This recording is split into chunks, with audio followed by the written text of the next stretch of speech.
तो शुरू करते हैं पहले सवाल से कि मेरा जो मन है वो हमेशा परेशान रहता है, चिंतित रहता है, मैं बहुत रोता रहता हूँ। क्या करूँ? दुख ही दुख है। फैमिली में हर तरह की प्रॉब्लम्स चल रही हैं, किसी भी तरह से सुकून ही नहीं मिलता।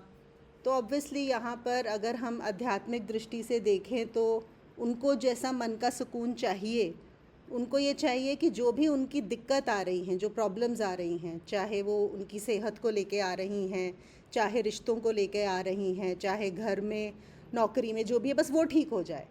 और वो हमारा काम है नहीं, पर फिर भी जो मैंने उनको जवाब दिया वो मैं आप लोगों के साथ शेयर करती हूँ। और आज हम इस आंसर को ना देखेंगे, इसको समझने की कोशिश करेंगे पतंजलि योग सूत्रास को लेके, क्योंकि बड़ा कॉमन क्वेश्चन है ना। हर किसी का माइंड डिस्टर्ब्ड और एंग्शियस तो रहता ही है। तो लेकिन उसका कारण क्या है, उसके अगर हम थोड़ा सा रूट में जाएं तो क्या है। तो मैं जब पतंजलि योग सूत्र पढ़ रही थी तो मुझे ये बहुत ही सुंदर एक सूत्र वहाँ पर लगा। ये उनके जो पहले अध्याय का 33वां है, जिसमें उन्होंने बोला है, मैं पहले आपको पढ़ के बताती हूँ। सूत्र है, मैत्री करुणा मुदितो अपेक्षाणाम सुख दुख पुण्य अपुण्य विषय आणम भावना तश चित्त प्रसादनम। इसका मतलब ये होता है, अगर मुझे अपने मन को सुकून देना है, उसके लिए मुझे क्या करना होगा? जो लोग सुखी हैं उनके प्रति मैत्री का भाव रखना होगा, जो लोग दुखी हैं उनके प्रति करुणा का भाव रखना होगा, जो पुण्य कर्म कर रहे हैं, जो अच्छे काम कर रहे हैं, उनके प्रति मुझे हर्ष रखना होगा, खुशी होनी चाहिए उनके काम देखते हुए। और जो दुष्ट हैं, जो सच में दुष्ट इंसान हमें मिलते हैं या जिनके बारे में हम सुनते हैं, उनके प्रति उपेक्षा रखनी चाहिए। अगर हम इन 4 भावनाओं का अभ्यास करते हैं तो हमारा मन हमेशा निर्मल और प्रसन्न होता है। तो वो क्या कह रहे हैं, अगर मैं इंग्लिश में बताऊं, by cultivating friendliness towards the happy, compassion for the suffering, joy for the virtuous and equanimity towards the wicked, the mind becomes serene. ये एक्चुअली में सूत्र है, ये हमें बहुत बड़ी, जिसको बोलेंगे ना, की दी जा रही है, यहाँ पे चाबी दी जा रही है कि मन को हमेशा हम कैसे सुखी और प्रसन्न रख सकते हैं। इसको थोड़ा सा और हम समझ लेते हैं। देखो, सबसे पहले क्या बोला उन्होंने कि सुखी व्यक्ति को जब देखो, जो भी कोई सुखी है, उसके लिए मैत्री का भाव रखो, उसके लिए एक फ्रेंडलीनेस होनी चाहिए आपके मन में। लेकिन हमारे साथ क्या होता है, अगर हम सोचें, हम जब भी किसी और को सुखी देखते हैं तो हम तुलना करने लगते हैं उससे, और हमारे अंदर हीन भावना आ जाती है। किसी दूसरे को सुखी देखकर हम दुखी हो जाते हैं, उसके पास इतना है, मेरे पास तो है नहीं। अब ये ही हमारे दुख का कारण बन जाता है, और हमारा मन दुखी होगा ही होगा अगर हम दूसरे को देखकर हीन भावना में आ रहे हैं और तुलना कर रहे हैं। आई एम श्योर यहाँ पे आप सब इस चीज़ से बिल्कुल रिलेट कर पा रहे होंगे, और मैं खुद भी रिलेट कर पाई हूँ, क्योंकि ऐसा हुआ है मेरे साथ भी। और मुझे ये भी पता है कि जब ये ऐसा होता है, ये हम बचपन से ऐसे नहीं होते। जब हम पैदा होते हैं तो ऐसा नहीं होता कि हम किसी को सुखी देख के तुलना करने लगें और हीन भावना से भर जाएं। लेकिन हमारा जो समाज है वो हमारी कंडीशनिंग ही ऐसा करता है। हमें बचपन से कंपेयर किया जाता है, compete कराया जाता है। देखो वो कितना अच्छा कर रहा है, किसी को कुछ मिला आपकी क्लास में ही, सपोज़ आप सेकंड आए हो क्लास में, आपके 85% आए हैं, तो आपके पेरेंट्स क्या बोलेंगे, अच्छा फर्स्ट कौन आया, 90% किसके आए। किसी को कुछ, किसी ने बहुत अच्छा किया है, रेस में फर्स्ट आ गया है, कुछ भी हुआ है, तो आपको, अब बाकी लोग क्या बोलेंगे, तुमने क्यों नहीं ऐसा किया। तो अब क्या होगा, अगर मैं किसी को देखकर खुश भी होना चाहती हूँ, अगर मैं दूसरे को देख के खुश हो रही हूँ, लेकिन अगर मेरा आसपास का माहौल ऐसा है, वो जो मुझे बोलेगा कि अरे देखो वो अच्छा है और तुम अच्छे नहीं हो, अगर मुझसे उसका कंपैरिजन किया जाएगा, तुलना की जाएगी, तो मेरे मन में सुखी व्यक्ति को देखकर जलन ही पैदा होगी। मैं खुश हो ही नहीं सकती। सुखी व्यक्ति को देखकर। तो ये हमें कंडीशन किया जाता है, क्योंकि सोसाइटी का यही नियम है, सोसाइटी ऐसे ही चलती है, हमें compete करा के, हमें दूसरों से तुलना करके। तो अब हम क्या सीख रहे हैं अब, और हमें यहाँ पे पतंजलि क्या बता रहे हैं अपने योग सूत्र में। और पतंजलि के बारे में एक और चीज़ बता दूँ, पतंजलि साइंटिस्ट जैसे थे, वो हैं तो योगी, वो पूरे साइंटिस्ट थे, हम उनको योग का आइंस्टाइन बोल सकते हैं। वैसे उनका जो अंदर का हिसाब था वो बुद्ध थे, और बाहर से वो योग में आइंस्टाइन थे, मतलब इतने साइंटिफिक परफेक्ट थे। तो अगर वो हमें एक सूत्र बता रहे हैं, वो अगर हमें एक की दे रहे हैं, तो वो इसका मतलब है कि वो परफेक्ट है। अगर हम उसको अप्लाई करेंगे, वो जो हमें मेडिसिन बता रहे हैं, तो हमारे मन जो है अपने आप निर्मल और सुखी रहेगा। तो हमें क्या करना है, अब हमें इस चीज़ को बदलना है। हो सकता है शुरू में अगर हम ऐसा नहीं करते हैं, तो हमें अपने माइंड को ट्रेन करना पड़ेगा, जो कि बहुत ज़रूरी है, कि जब भी हम किसी को सुखी देखें, किसी के पास बहुत ज़्यादा है, किसी के पास जो भी चीज़ है जो मैं चाहता हूँ कि मेरे पास हो, अगर उसके पास पैसा ज़्यादा है, उसके पास रिश्ते बहुत अच्छे हैं, उसके पास बहुत अच्छा पार्टनर है, उसके पास बहुत अच्छा घर है, उसके पास बहुत अच्छे कपड़े हैं, ट्रैवल करता है, कोई भी चीज़, या उसके पास बहुत अच्छा ज्ञान है, वो बढ़ रहा है, तो आपको क्या करना है, आपको उसके प्रति मैत्री का भाव रखना है, friendliness towards those who are happy, सुखी के प्रति मैत्री। ठीक है, तो ये है पहला सूत्र। दूसरा उन्होंने क्या बताया, देखो, जब आप किसी दुखी व्यक्ति को देखो, दुखी व्यक्ति को, दुखी के प्रति क्या होना चाहिए, करुणा, कंपैशन। और करुणा में, और जो हम किसी को देख के एक होता है कि पिटी करते हैं, है ना, बेचारा, नहीं, जब आप किसी दुखी को देखो तो बेचारे वाली फीलिंग नहीं आनी चाहिए। जनरली हमें या तो हो जाता है ये बेचारा है, या फिर हमारा ऐसा होता है अरे इसने कुछ बुरे कर्म किए होंगे, इसने गलतियां की होंगी जो ये भुगत रहा है। अगर हमारा ये जनरल में ये भाव होता है किसी को दुखी देखकर, तो मानो कि हमारा मन परेशान और चिंतित रहने ही वाला है। तो दुखी व्यक्ति को देखकर पिटी मत करो, करुणा करो, कंपैशन करो। कंपैशन क्या होता है, कंपैशन ये होता है कि अरे वो भी मेरे जैसा ही है, बस उसको कुछ पता नहीं है, वो अज्ञान में है, उसको मालूम नहीं है जिसकी वजह से वो दुखी हो गया है। उसको हम नीचा या नीचा ना समझें किसी को दुखी को देखकर, और ना उस पर बेचारेपन वाली एक अपनी थॉट प्रोसेस लेके आए। हम ये देखें कि क्या मेरे पास ऐसा कुछ है कि मैं उसकी मदद कर सकता हूँ। और मैं यहाँ पे आपको एक डिस्क्लेमर भी दे दूँ, इसका मतलब ये नहीं है कि आप, क्योंकि दुनिया में दुखी व्यक्तियों की कमी नहीं है, इसका मतलब ये नहीं है कि आप कल से शुरू हो जाएं, जितने दुखी मिलें उनकी जाके मदद करनी शुरू कर दें, ऐसा नहीं होता। बहुत सारे लोगों का जो दुख होता है वो एक अलग तरह का होता है, हम तैयार भी नहीं होते हर किसी के दुख का समाधान देने के लिए। और कुछ दुखी व्यक्ति जो होते हैं वो अपने दुख को छोड़ना भी नहीं चाहते, वो दुख में ही बड़े सुखी होते हैं। तो इसलिए बात क्या हो रही है, देखो, बात यहाँ पे हो रही है आपके अंदर के भाव की। सबसे ज़रूरी है आपका भाव क्या है दुखी के प्रति, ये नहीं कि आप एक्शन क्या लेते हो। उन्होंने यहाँ पे एक्शन नहीं बताया, वो कह रहे हैं उसके प्रति करुणा रखो। और फिर अगर तुम्हारी कैपेसिटी में हो, तुम्हारे पास समय हो, और तुमको लगे कि हाँ मैं इसका हेल्प करना चाहता हूँ, तो हेल्प करो, लेकिन पिटी में हेल्प मत करो, करुणा के उससे करो। और उसको नीचा मत समझो, उसको बुरा मत समझो, उसकी आलोचना मत करो। क्योंकि हम क्या करते हैं, हम जब भी ये चीज़ें अपने मन में करते हैं, हम अपने मन में एक ऐसा बारूद इकट्ठा कर रहे हैं जिससे हमारा मन कल को अशांत और दुखी होने ही वाला है। ये इसलिए हमें सूत्र बताए जा रहे हैं कि अगर हम इनका ध्यान रखेंगे तो ये सब चीज़ें होंगी ही नहीं अपने आप। ठीक है, तो पहला क्या था कि सुखी व्यक्ति को देखकर मैत्री का भाव रखो, सुखी के प्रति मैत्री। और दूसरा है दुखी के प्रति करुणा। तीसरा उन्होंने क्या बताया, पुण्यवान के प्रति हर्ष।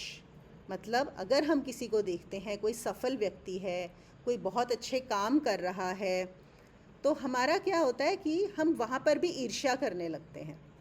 अगर कोई बहुत अच्छा काम करता है, ज़रूर इसके अंदर ना इसका कोई तो लालच होगा, इसको ज़रूर कोई इसका स्वार्थ होगा जो ये कर रहा है, कोई तो चालबाजी होगी इसको।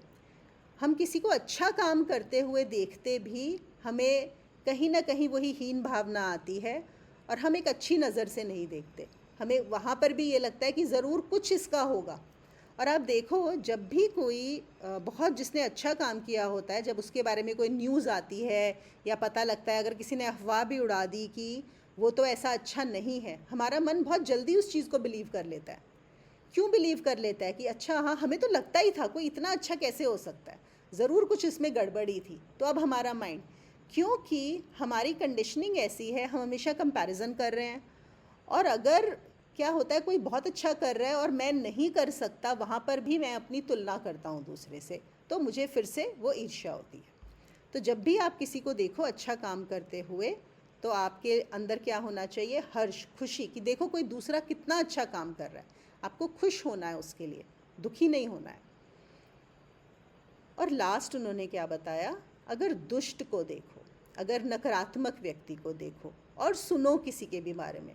अब देखो, हम जब भी किसी के बारे में बहुत नेगेटिव सुनते हैं कि किसी ने कुछ बहुत बुरा कर दिया, और मैं यहाँ पे बोलूँगी इवन जिनको हम बड़ा पर्टिकुलरली नेगेटिव मानते हैं, अगर हम पास्ट के एग्जाम्पल्स में जाएं, तो अगर सपोज़ हम हिटलर की बात करना चाहते हैं, अगर करंटली हमें पता लगा कोई टेररिस्ट ही बन गया है, कोई किसी ने बहुत बुरा काम किया है, तो हमारे अंदर इमीडिएटली एक नेगेटिव फीलिंग आती है उसके लिए।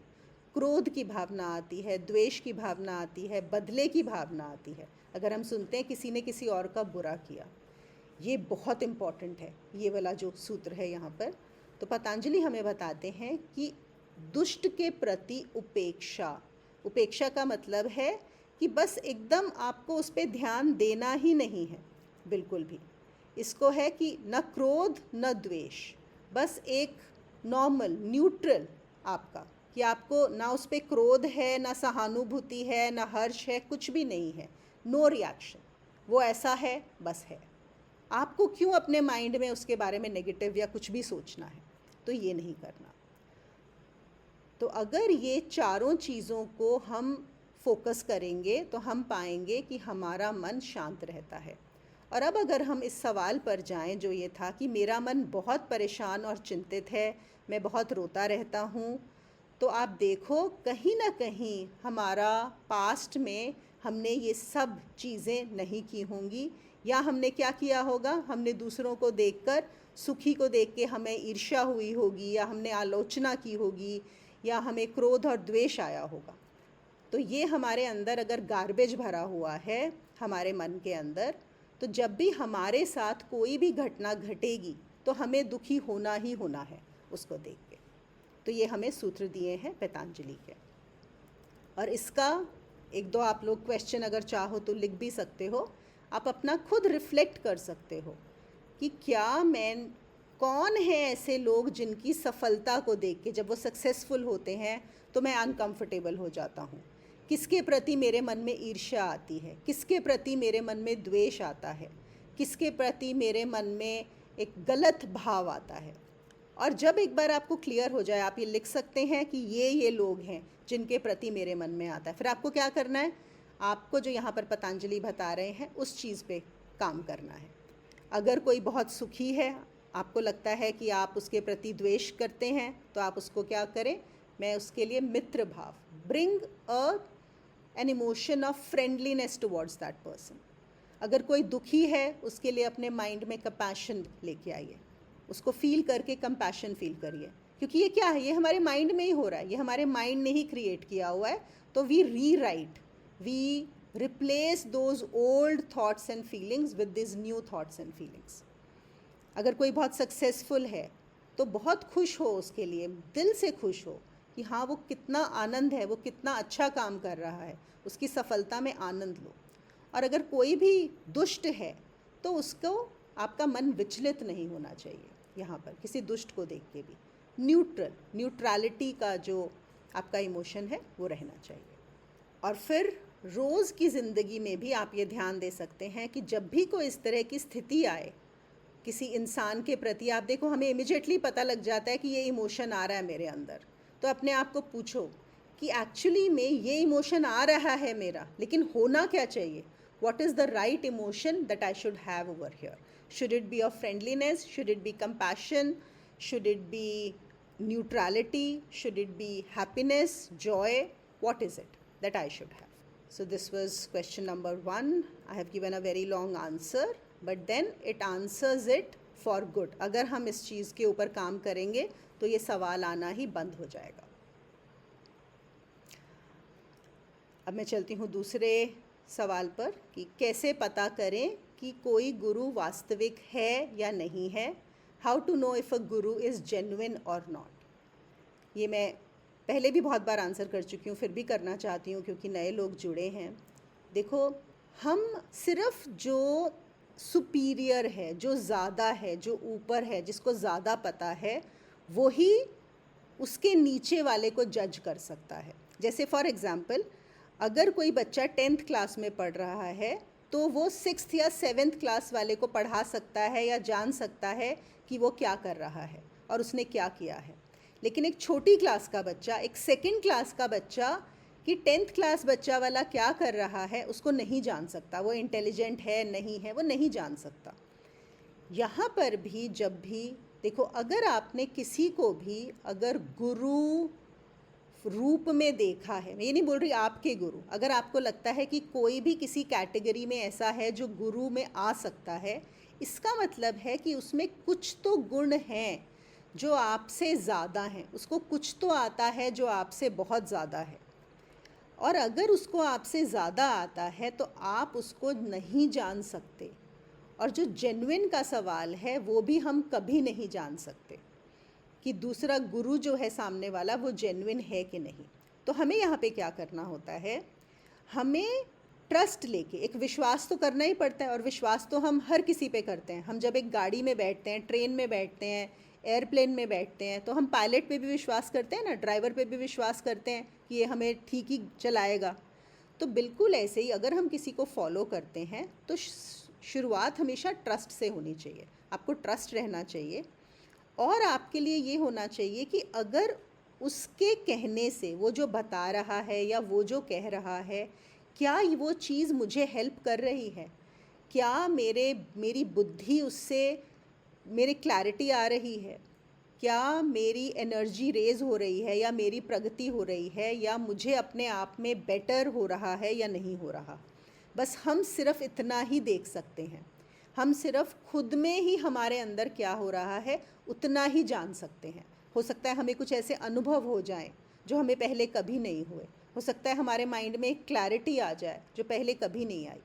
जैसे मैं जब भी सबको बताती हूँ कि मेरे दोनों गुरुओं के साथ, पहले जिनसे मैंने क्रिया योग सीखा, तो जब मैंने क्रिया योग की साधना शुरू की, जब मैं एक्सरसाइजेज ही कर रही थी, तभी मुझे ऐसे अनुभव होने शुरू हुए थे मेरे शरीर के अंदर. और इतना कुछ ऐसा लग रहा था कि वो मुझे कंटिन्यू करना ही था. और मैं कंटिन्यू करती गई क्योंकि मुझे अच्छा लग रहा था. और कंटिन्यू करते करते करते एक समय आ गया जब मुझे क्लियर हो गया कि हाँ, ये गुरु मेरे लिए बिल्कुल सही है. ऐसा नहीं है कि गुरु में मुझे पहले विश्वास आया, पहले उन्होंने जो बताया था मैंने वो किया, फिर गुरु में विश्वास आया. ऐसे ही जब मैं तरुण जी से मिली, जब मैंने पाथ ऑफ नॉलेज शुरू किया, तो जब मैंने उनको सुनना शुरू किया तो मुझे इतनी क्लैरिटी आती गई सुनते सुनते. मतलब हर रोज़ वो क्लैरिटी बढ़ती गई. तो फिर मुझे over a period of time clear हो गया कि हाँ, ये गुरु बिल्कुल सही हैं. क्या मैं उनको जज कर सकती थी कि वो सही है या नहीं है? नहीं.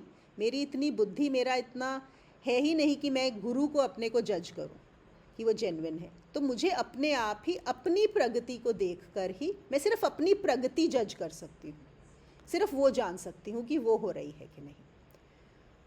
तो हमें गुरु को एक सही दृष्टि से देखना है कि बस हमें यहाँ से कुछ तो मिल रहा है जो मुझे नहीं पता था. कुछ है ऐसा जो मैं नहीं जानता था, नहीं जानती थी, जो मुझे यहाँ पर समझ में आ रहा है. और इसी को लेके जो तीसरा सवाल है वो भी बॉम्बे रिट्रीट में किसी ने पूछा था. और ये सवाल भी बड़ा जायज़ है. ये काफ़ी लोगों के दिमाग में ये सवाल आते हैं. जो मुझे पता है कि हमारी जो कंडीशनिंग है वर्ल्डली, उसकी वजह से ये सवाल आते हैं. तो असल में हम लोग बात कर रहे थे कि जो सारे पाथ्स हैं स्पिरिचुअलिटी के, जैसे ज्ञान मार्ग है, भक्ति मार्ग है, योग है, कर्म मार्ग है, तंत्र है, तो उन्होंने सवाल पूछा था कि क्या कोई ऐसे गुरु हैं जो इन सब मार्गों में हैं. तो मैंने ये बोला था कि जितनी मेरी समझ है, जो मैं जानती हूँ, एक सद्गुरु जग्गी वासुदेव आज के उसमें है। पुराने में थे रामकृष्ण परमहंस जो विवेकानंद जी के गुरु थे, जिन्होंने सारे मार्गों से साधना की थी।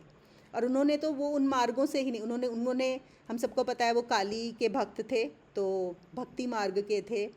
उन्होंने योग साधना भी की थी और तोतापुरी जी ने उन्हें ज्ञान साधना कराई थी। उन्होंने 64 भैरवियों की साधना की थी, तंत्र की।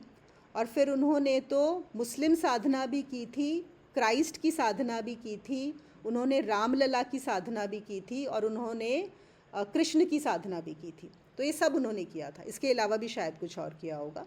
अभी तक शायद वही एक ऐसे हैं, एटलीस्ट जो हम जानते हैं, जो इन्फॉर्मेशन अवेलेबल है, जिन्होंने सब मार्गों की साधना की थी।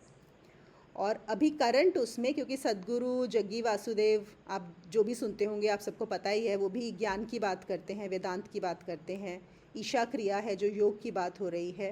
तंत्र तो वो तंत्र भी वहाँ पर हो रहा है, ये भी हम जानते हैं और जान सकते हैं। उन्होंने जो बनाए हैं ध्यान लिंगम, और जो नाग का है और देवी का है, तो इससे हम जानते हैं कि वो हैं। तो उनका सवाल ये था कि अगर वो ऐसे गुरु हैं तो फिर वो इतना पैसा क्यों लेते हैं? उन्होंने इतना पैसा चार्ज करते हैं और उनका इतना बड़ा आलीशान पैसा इकट्ठा हो रहा है, ऐसा क्यों होना चाहिए? तो बात क्या होती है कि हमारा ध्यान वो जो इतना बड़ा काम कर रहे हैं उससे हटके, क्योंकि हमारे लिए पैसा बड़ा इम्पॉर्टेंट है, तो हम ना पैसे पे अटक जाते हैं, हमारी जो सुई है वहीं पे अटक जाती है। क्योंकि सोसाइटी में हम लोगों को पैसा कमाना हमारे लिए बहुत ज़रूरी है, इसलिए हमें लगता है कि हमें गुरु बताते हैं कि तुम पैसे कमाने पे फोकस इतना मत करो, तुम संसारिक चीज़ों के पीछे मत भागो। लेकिन कोई ऐसा गुरु है जिसके पास बहुत पैसा है, तो हमें लगता है कि ये कॉन्ट्राडिक्टरी है। नहीं, ये बिल्कुल भी कॉन्ट्राडिक्टरी नहीं है। जो सद्गुरु ने जो भी जाना है, जो समझा है, जो वो वहाँ पर बता रहे हैं, उसमें अगर पैसा भी आ रहा है तो उसमें पैसा एक ज़रूरी भी है, क्योंकि इतना बड़ा काम करना है, और वो सेकेंडरी पार्ट है। हमें किस चीज़ पे फोकस करना है? प्राइमरी पार्ट पे। प्राइमरी पार्ट क्या है कि मेरी साधना हो रही है कि नहीं हो रही। प्राइमरी पार्ट मेरे लिए सवाल ये होना चाहिए कि अगर मैं सद्गुरु जग्गी वासुदेव से कुछ भी सीखता हूँ, जो भी ईशा क्रिया सीखता हूँ या कोई और साधना सीखता हूँ, और वो जो सिखा रहे हैं, क्या वो मुझे हेल्प कर रहा है कि नहीं कर रहा मेरी साधना में, मेरी प्रगति में? उनको पैसा मिल रहा है, वो कितना पैसा बना रहे हैं, चार्ज कर रहे हैं, ये बिल्कुल अनइम्पॉर्टेंट चीज़ें हैं। और जो चार्जेस का भी होता है, कई बार हम ऐसा सोचते हैं कि अगर गुरु पैसे नहीं लेता तो वो जेन्युइन गुरु है, और जो पैसे लेता है वो जेन्युइन नहीं है। ये बिल्कुल रॉन्ग हमारा क्राइटेरिया है। उल्टा भी हो सकता है, पैसा is not the criteria, charge करना क्राइटेरिया नहीं है जेन्युइननेस का। ओके, ऐसा भी हो सकता है कोई गुरु बिल्कुल फ्री में दे रहा हो फिर भी जेन्युइन ना हो, और ऐसा भी हो सकता है कि कोई पैसे ले रहा हो और जेन्युइन हो। वो डिपेंड करता है उस गुरु की ज़रूरत पर, या उसको क्या काम करना है। तो हमें इन चीज़ों पे बिल्कुल जज नहीं करना है। और हमें ना ये हमारा माइंड चाहता है कि हम दूसरों को जज करके डिसाइड कर लें कि हमें ये करना है या नहीं करना, लेकिन हमें ये हमारा जो ध्यान है वो गलत डायरेक्शन में चला जाता है। फोकस हमेशा होना चाहिए, क्या करने से मेरी साधना अच्छी होगी, क्या करने से मेरी आध्यात्मिक प्रगति होगी। बस इस सवाल पे आपका फोकस होना चाहिए।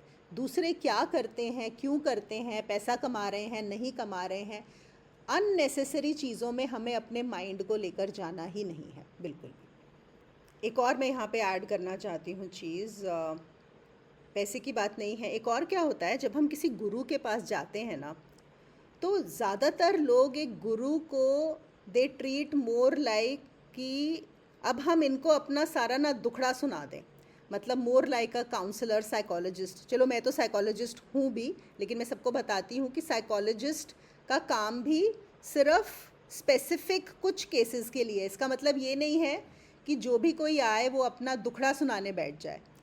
और क्या होता है, लोग अपना पूरा कहानी सुनाना चाहते हैं, मेरा ये दुख है, ये दुख है, पूरी कहानी। फिर वो बोलेंगे हम क्या करें। फिर क्या होता है, जब आप उनको कोई सोल्यूशन बताते हो, उनको वो सोल्यूशन भी पसंद नहीं आता, क्योंकि उनके दिमाग में जो सोल्यूशन ऑलरेडी है, वो सिर्फ आपसे कंफर्मेशन चाहते हैं कि गुरु भी वही सोल्यूशन दे दे।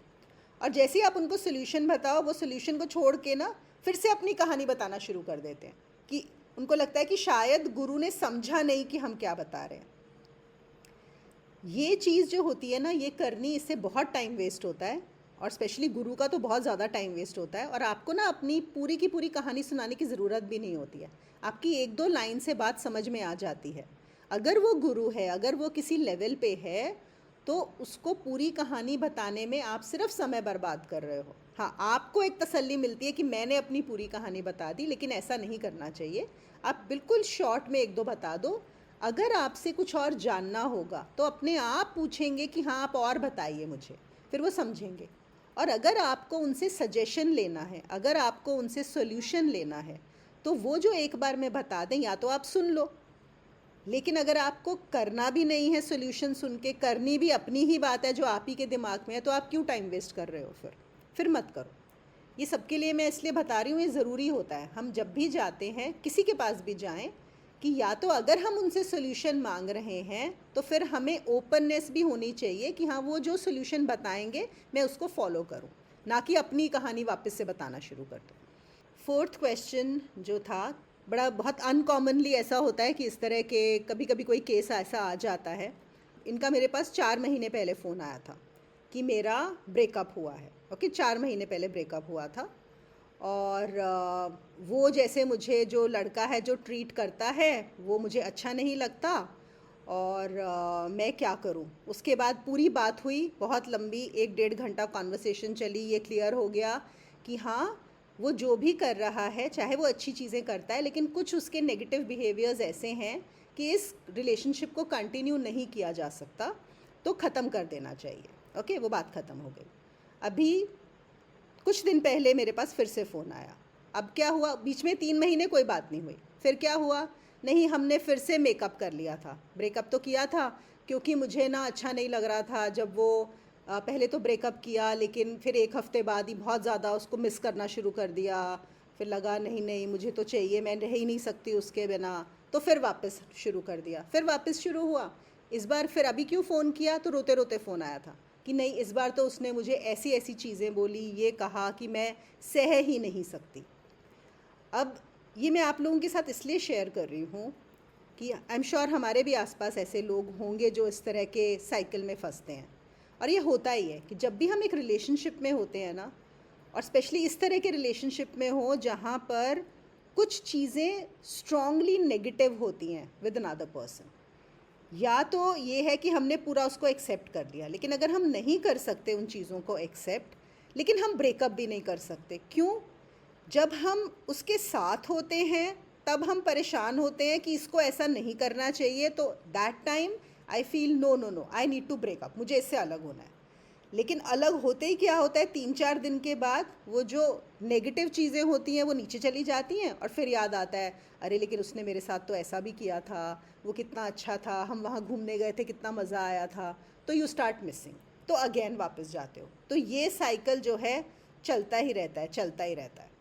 और ये मैं एक एग्जांपल दे रही हूँ, ऐसा बहुत लोगों के साथ बहुत होता है कि वो होता है लव हेट रिलेशनशिप, वैसा वाला, कि साथ में है तो हेट कर रहे हैं, लेकिन दूर होते हैं तो लगता है कि अरे बहुत लव है, and there is no end to it. तो खैर मेरा आंसर उनके लिए सिर्फ यही था। मैंने बोला कि जब तक आपको यही सब करना है, सुनाना है, तो please I am not the person to come to for this. अगर तुम सोचो कि हाँ अब मुझे इस रिलेशनशिप को चाहे छोड़ना है या रखना है या जो भी करना है, लेकिन मुझे बदलना है, I need to change as a person, so either I can accept, या तो मैं एक्सेप्ट कर पाऊँ वो जो भी मेरे साथ करता है, मैं उससे परेशान ना हूँ, या फिर जो अच्छे मोमेंट्स हैं मैं उनको छोड़ पाऊँ, या फिर मैं अपनी लाइफ में एक और उद्देश्य, मेरा लाइफ का पर्पस इतना बड़ा हो जहाँ पे ये जो रिलेशनशिप है ना, ये वाला लव हेट वाला, ये मैटर ही ना करे। अगर उस मोमेंट पे आ जाओ तब मेरे पास आना, अदरवाइज़ कुछ वो नहीं है।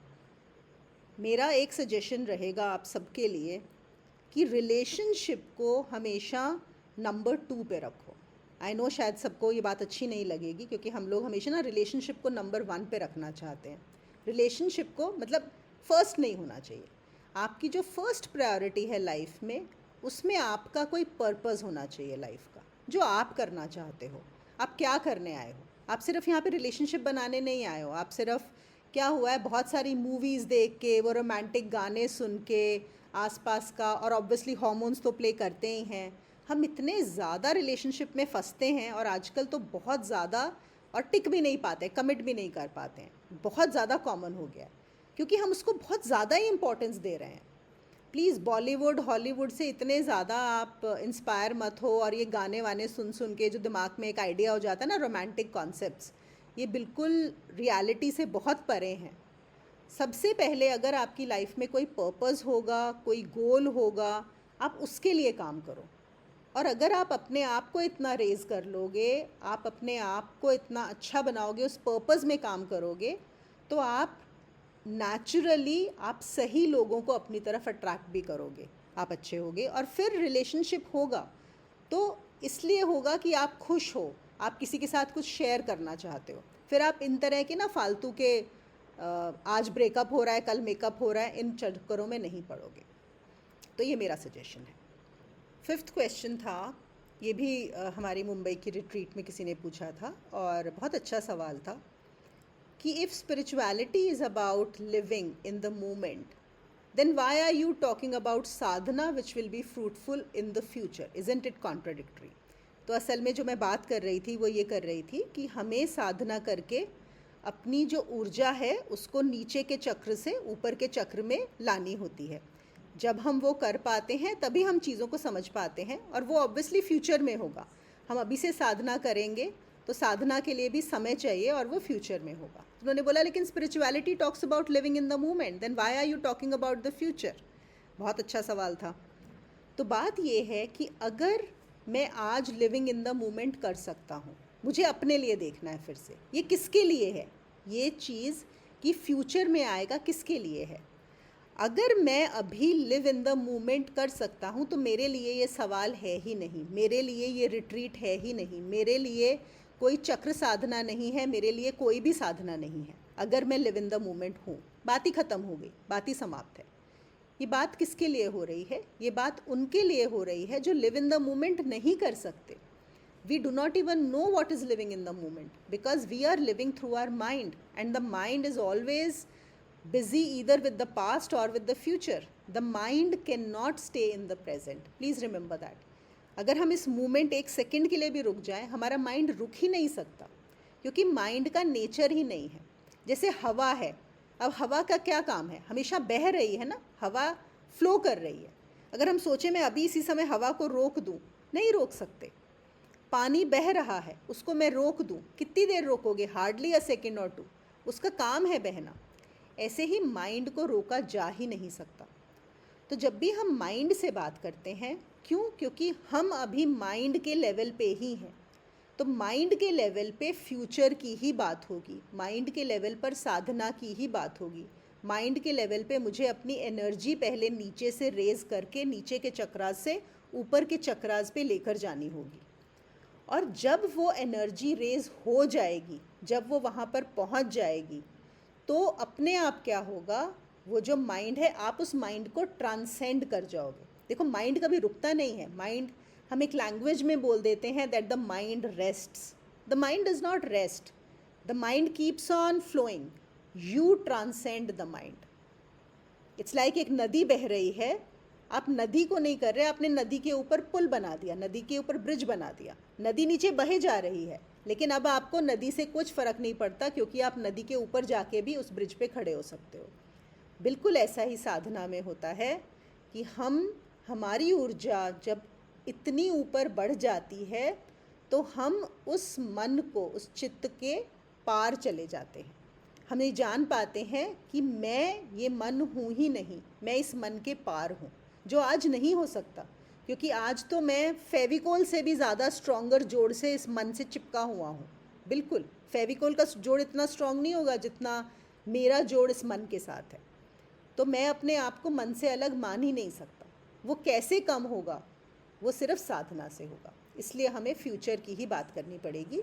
और फिर हाँ, एक मोमेंट आ जाएगा जब आप मन के पार होगे, फिर आप मोमेंट बाय मोमेंट रह सकते हो, फिर कोई दिक्कत नहीं है। तो इसलिए कंफ्यूज नहीं होना है किसी और के भी मन में कभी सवाल आता हो तो। आखिरी सवाल मैंने यहाँ डाला है, 6th question, when we meditate suddenly there is itching, burning, restlessness in the body, why is that? हाँ, ये बहुत कॉमन है, ये काफ़ी कॉमनली ये चीज़ होती रहती है ऐसी। और इसके भी ना कुछ कुछ रीज़न्स क्या होते हैं। देखो, हमारा जो मन है, जैसे मैंने बताया, वो डायनेमिक है, वो हमेशा चलता रहता है। अब जब हम ध्यान लगाते हैं तो हम क्या कर रहे हैं, हम अपने मन को शांत करने की कोशिश कर रहे हैं, क्वाइट करने की कोशिश कर रहे हैं, रोकने की, या हम इसको ध्यान को कहीं एक पर्टिकुलर चीज़ पे लगाना चाह रहे हैं, और हमारा जो ध्यान है वो अंदर की तरफ हम उसको लेके जा रहे हैं। तो क्या होता है कि एक तो है कि जब हमारा ध्यान अंदर की तरफ जाता है तो कुछ कुछ चीज़ें जो पहले हमारे ध्यान में आती ही नहीं, क्योंकि हमारा ध्यान थॉट्स में है, कुछ हम सोच रहे हैं, हम कुछ प्लानिंग कर रहे हैं, या हम किसी चीज़ में बिज़ी हैं, तो हमारा ध्यान नहीं गया। लेकिन अब जब हमने मन को शांत किया और अपने ध्यान को अंदर लेके गए, तो ये चीज़ें सडनली नोटिस होनी शुरू हो जाती हैं। जैसे कि अगर सपोज़ मेरे हाथ पे बुरी तरह से चोट लगी हुई हो और मेरी एक और दूसरे अंगूठे पे भी हल्का सा स्क्रैच हो, तो जहाँ पे ज़्यादा चोट लगी हुई है, दर्द हो रहा है, मेरा ध्यान वहाँ पे होगा। लेकिन जब वो हील हो जाएगा तब मेरा ध्यान जाएगा कि अरे हाँ, यहाँ छोटे अंगूठे पे भी थोड़ा स्क्रैच आया हुआ था। तो हमेशा हमारा फोकस पहले किस पे होता है, जो स्ट्रॉन्गर सेंसेशंस होती हैं, जो लाइटर सेंसेशन होती हैं, उन पे नहीं जाता, तो इसलिए हमारा ध्यान जाने लग जाता है। दूसरा क्या होता है, हमारा जो माइंड है, माइंड के भी हमारे कई हिस्से होते हैं। तो हमारा एक माइंड का हिस्सा है जो शांत होने की कोशिश कर रहा है और शांत हो रहा है। अब वो शांत हो रहा है और माइंड का क्या काम है, हिलते रहना। तो दूसरा हिस्सा इमिजिएटली उसको हिलाना चाहता है, उसको लग रहा है नहीं नहीं ये शांत नहीं हो रहा, तो वो क्या करता है, अब हम सोच नहीं रहे, हम अपने ध्यान को, लेटर से गाइडेड मेडिटेशन चल रहा है, अगर हम वहाँ पे ध्यान को रख रहे हैं, तो हमारा ये जो माइंड है ना, ये बॉडी के थ्रू हमें लगेगा अरे कहीं पे तो खुजली हो रही है, ऐसे मन कर रहा है कि बहुत दर्द हो रहा है, मैं अपने हिलाऊं, रेस्टलेसनेस शुरू हो जाएगी, रैंडम डिस्कम्फर्ट्स, मतलब जो अदरवाइज़ नहीं होते, आपको लगेगा कि आपको अपना हाथ हिलाना है, पैर हिलाना है, तो ये हमारा माइंड ही हमारी बॉडी के थ्रू एक्सप्रेस करने की कोशिश करता है ताकि हम मूव करें। एक और कभी कभी रीज़न होता है जो जनरली गाइडेड मेडिटेशन वगैरह में कम होता है, जब हम ज़्यादा ध्यान में डीपर जाना शुरू कर देते हैं, जैसे जो लोग क्रिया की प्रैक्टिस कर रहे हैं या और कोई भी डेप्थ में प्रैक्टिस कर रहे हैं, तो क्या होता है, जब एनर्जी अंदर मूव करना शुरू करती है, हमारी जो लाइफ फोर्स है जब मूव करती है बॉडी में, तो कभी कभी हमारी बॉडी में कुछ ब्लॉकेजेस होती हैं जहाँ पे आज तक कभी ऊर्जा गई ही नहीं है, और जब ये एनर्जी वहाँ पे जाती है तो ऑब्वियसली वो जो ब्लॉकेज है वो उसको जाके हिट करती है, जिसकी वजह से भी कभी कभी हमें हीट की सेंसेशन होती है, टिंगलिंग सेंसेशन होती है, इचिंग सेंसेशन होती है, और कुछ सटल ऐसा फीलिंग्स आते हैं जो बिल्कुल नॉर्मल है, और इससे घबराने की तो बात है ही नहीं, और ये हार्मफुल भी नहीं है, ये अच्छा ही होता है। हीट का तो बहुत लोगों को फील होता है। वो हीट क्या है कि हमारी जो एनर्जी मूव करती है वो जाके हमारे सेल्स के अंदर घुसती है, वो उनको खोलना शुरू कर देती है, तो उसकी वजह से हमारी बॉडी में हीट बननी शुरू हो जाती है। तो अगर जहाँ तक आपसे कंट्रोल हो सके, मतलब you are comfortable with the heat, it is okay. लेकिन अगर हीट बहुत ज़्यादा बढ़ जाए, कुछ लोग हैं ऐसे यहाँ पे साधक जिनकी बहुत ज़्यादा गर्म हो जाती है बॉडी या बहुत ज़्यादा हिलने लग जाती है, फिर आपको उस ध्यान को धीरे धीरे करके, इमिजिएटली नहीं उठना है, धीरे धीरे उठ जाना है करके थोड़ा सा, और फिर आपको ग्राउंडिंग करनी होती है। ग्राउंडिंग का मतलब है कि अगर ऊर्जा बहुत ज़्यादा हो गई है मेरी बॉडी में, तो मुझे उसको अर्थिंग करके, या तो आप ज़मीन पर लेट सकते हैं, तो क्या होगा, वो आपकी जो एक्स्ट्रा एनर्जी है वो रिलीज़ हो जाएगी आपकी बॉडी में से। या फिर जैसे मुस्लिम्स करते हैं ना, नमाज पढ़ते हुए वो कैसे वज्रासन में बैठते हैं और अपना जो माथा है नीचे ज़मीन पे लगा देते हैं, ये मुझे जब भी एनर्जी बढ़ती है तो मैं ऐसा ही करती हूँ। तो उससे क्या होता है, वो जितनी भी एक्स्ट्रा एनर्जी होती है वो आपकी रिलीज़ हो जाती है, तो आपकी बॉडी नॉर्मल हो जाती है, कंफर्टेबल हो जाती है। तो आप सब ये सब तरह की चीज़ें ट्राई कर सकते हैं। थोड़ा बहुत जैसे इचिंग और ये परेशानी ध्यान के समय होती है, तो थोड़ी देर उसको सिर्फ देखें, उस पर कोशिश करें कि उसके ऊपर ज़्यादा स्क्रैच, ये थोड़ी देर की होती है, सेंसेशन ना इमीडिएट होता है और चला भी जाता है, तो अगर आप देखोगे, ये शुरू शुरू में मेरे साथ भी होता था, पहले तो मैं ना एकदम इमिजिएटली वो शुरू कर देती थी खुजाना या हिलाना, लेकिन फिर मैंने सोचा कि नहीं, होने दो।